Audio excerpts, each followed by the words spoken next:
Hai, selamat pagi, selamat siang, selamat sore, selamat malam, selamat datang kembali di channel Kawan Review. Seperti biasa, kalau kalian sudah melihat video ini, berarti sudah ada ulasan film atau mungkin serial yang udah kalian tonton, atau mungkin belum kawan-kawan tonton dan aku rekomendasikan.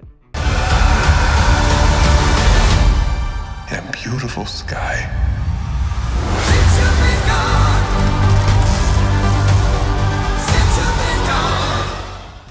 Nonton film bagus nggak cukup sekali. Betul emang, experience bisa saja berubah, penilaian juga bisa berubah. Dan setelah memutuskan nonton GOTG Volume 3 kedua kalinya, aku menemukan hal ini. Sesuatu yang nggak bisa ditemukan di banyak film MCU yang pernah digarap sebelumnya, atau bahkan Endgame sekalipun.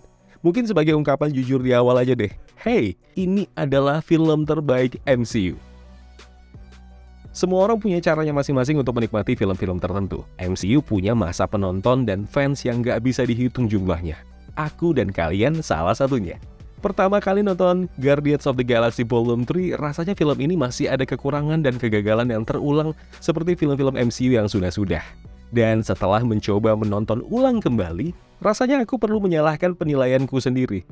Kenapa? Endgame memang berkesan buat siapapun. Sebuah pertunjukan megah dari MCU yang begitu kompleks. Semua rasa ngumpul di film ini. GOTG Volume 3 juga demikian. Memang betul, tidak semegah Endgame. Tapi di situ letak keunggulannya. Nggak perlu kemegahan untuk mengaduk-aduk emosi penontonnya.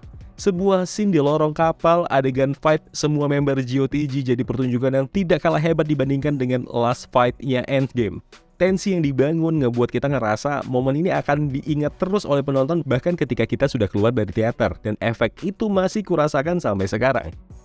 Aku sempat bilang kalau plotnya terasa sederhana, bahkan dibandingkan GOTG 1 dan 2. Sampai setelah aku nonton kedua kalinya, ya penilaian itu tetap tidak berubah.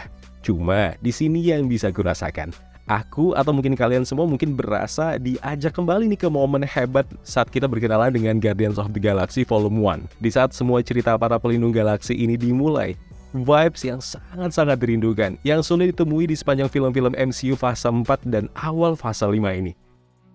Villain yang sempat kubilang terasa effortless. Setelah kedua kalinya aku tonton, akhirnya aku mengerti. Penjahat sebenarnya nggak selamanya harus sekuat dan segahar Thanos atau mungkin Darkseid-nya DCU. Motivasi kejam High Evolutionary cukup jelas di sini. Misinya cuma satu, tapi impact-nya besar banget ke semua member GOTG.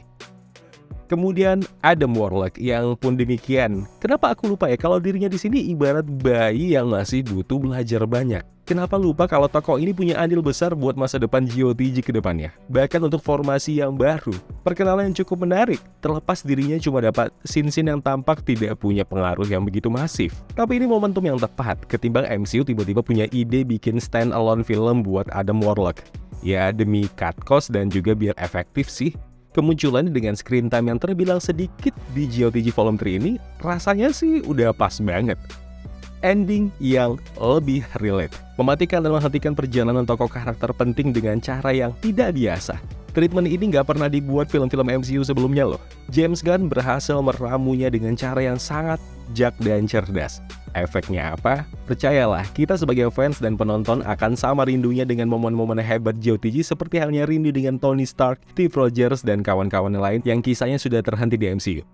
And last but not least, GOTG di tangan James Gunn memang sajian film superhero MCU yang menang telak untuk urusan scoring dan soundtrack yang dipilih. Terbaik dari yang terbaik.